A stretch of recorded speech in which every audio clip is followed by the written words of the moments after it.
चंद्रभागा गांव एक ऐसे श्राप के नीचे सोया हुआ था जिसका नाम लेने की हिम्मत कोई नहीं करता था।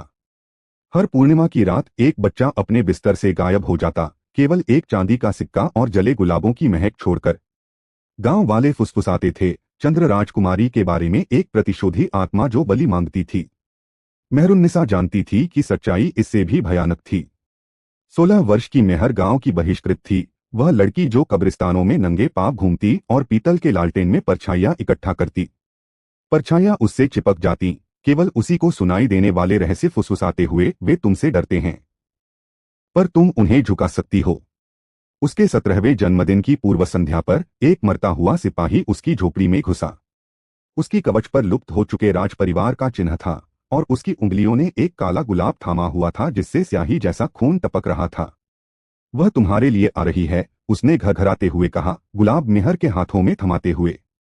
चंद्र राजकुमारी को अपनी जंजीरें तोड़ने के लिए तुम्हारे खून की जरूरत है। जैसे ही वह आदमी अंतिम सांस ले रहा था, मेहर ने उसकी कलाई पर अपने ही जैसा जन्मचिन्ह देखा। सच्चाई बिजली की तरह चमकी, यह उसका पिता था जिसने उसे बचपन में छोड़ दिया था। गुलाब की फुसफुसाहट का अनुसरण करते हुए मेहर भटकता बाजार की ओर चल पड़ी, एक ऐसा बाजार जो केवल घटते चांद के नीचे चौराहों पर प्रकट होता था। वहां चीखों की बोतलें और दांतों के हार बेचने वाली दुकानों के बीच हड्डी व्यापारी बैठा था। उसकी दुकान एक पसली की बनी हुई थी जिसके नीचे अवशेषों की मेज थी, उंगली की हड्डियों की बांसुरियां, खोपड़ी के प्याले और एक बुझी हुई मोमबत्ती। तुम उत्तर ढूंढ रही हो, हड्डी व्यापारी ने कहा, उसकी आवाज सूखे पत्तों की तरह खरखराई। पर ज्ञान सिक्कों से अधिक महंगा होता है। उसे एक परछाई चाहिए थी, कोई साधारण परछाई नहीं, बल्कि आनंद की परछाई। मुझे एक हंसते बच्चे की परछाई लाकर दो, उसने कहा, और मैं तुम्हें बताऊंगा कि चंद्र राजकुमारी से कैसे बचा जाए।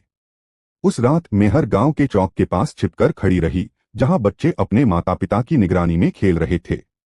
वह तब तक इंतजार करती रही जब तक छोटी रूही, मिलनहार की बेटी, एक कठपुतली शो पर हंस न पड़ी। फिर उसने अपना लालटेन उठाया, पर जैसे ही रूही की परछाई उसकी ओर बढ़ी, मेहर की अपनी परछाई हिंसक रूप से मुड़ गई। यह उसके पैरों से अलग होकर जंगल की ओर रेंगने लगी। भयभीत होकर मेहर ने उसका पीछा किया और गोधूली मंदिर के खंडहरों में पहुंच गई, जहां एक टूटा हुआ आईना मलबे के बीच खड़ा था। शीशे में उसका प्रतिबिंब बड़ा हुआ दिखाई दे रहा था, उसकी आंखें खोखली। तुम्हें यहां नहीं आना चाहिए था, उसके प्रतिबिंब ने फुसफुसाया। फिर उसने बाहर आकर मेहर की कलाई पकड़ ली। वह जागी एक उल्टी रोशनी की दुनिया में, जहां परछाइयां ठोस थीं और हवा में जिंद का स्वाद था। उसके सामने एक लड़की खड़ी थी, उसी के चेहरे वाली। लेकिन जहां मेहर धूप से रंगी हुई थी, वहां वो लड़की एक लाश जैसी सफेद थी, और उसके बाल हड्डियों जैसे सफेद। बहन, उस लड़की ने कहा, मुस्कुराते हुए। उसके दांत बहुत तेज और डरावने थे। मेहर की परछाई सिर्फ जिंदा नहीं थी, वह उसकी जुड़वां थी, उसकी आत्मा का वो हिस्सा जो जन्म के समय चुरा लिया गया था। चांद की राजकुमारी मुझे ले गई थी, जुड़वां ने समझाया। वो हमारे खानदान के जादू से जीवित है और अब उसे फिर भूख लगी है। जुड़वां ने सच्चाई बताई।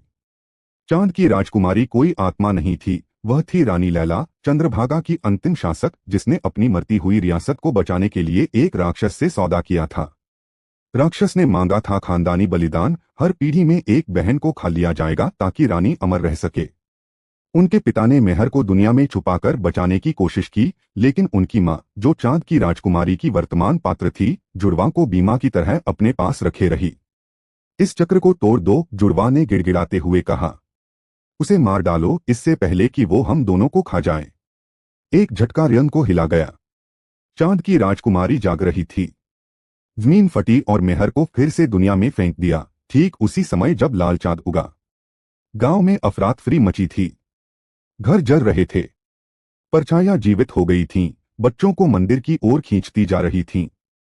तूफान के केंद्र में खड़ी थी चांद की राजकुमारी, जिसकी पोशाक चुराई गई हंसी से बनी थी और ताज बर्फ का था जो आंसुओं में पिघल रहा था। मेहरुन्निसा, राजकुमारी ने गाया, तू अपनी मां जैसी दिखती है। मेहर के हाथ में पकड़ा हुआ लालटेन कांप रहा था। उसके सामने 3 रास्ते थे। एक, लड़े जिन परछाइयों को उसने इकट्ठा किया था, उन्हें हथियार बनाकर। 2, सौदा करे, खुद को कुर्बान करके गांव को बचा ले।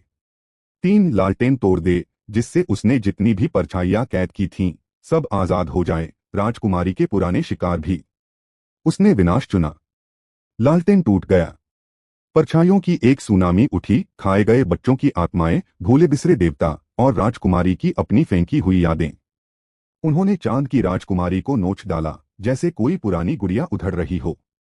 नहीं, राजकुमारी चीखी, मैंने ये सब तुम्हारे लिए किया, हमारे खानदान को जिंदा रखने के लिए। तभी मेहर ने समझा, ये श्राप था प्यार का जो जुनून बन गया।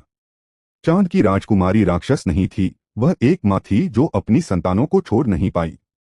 राजकुमारी ने घुलते हुए एक आखिरी तोहफा मेहर के हाथ में रखा, एक चांदी की चाबी। जब तुम राज करने के लिए तैयार हो, वह फुसफुसाई। सवेरा हुआ और एक बदला हुआ चंद्रभागा उभरा। गांव अब भी खड़ा था, मगर खाली, लोग गायब थे, उनकी यादें फिर से लिख दी गई थीं। केवल हड्डियों का सौदागर राख में घुटनों के बल बैठा था। अब क्या मेरी रानी? मेहर के बाल अब सफेद हो चुके थे। उसकी परछाई अब उसके साथ चलती थी, जुड़वा नहीं, बल्कि एक अलग अस्तित्व जो लालटेन के टूटने से बना था। उसने काली गुलाब को उठाया, जो अब पूरी तरह खिला हुआ था, और अपने बालों में लगा लिया।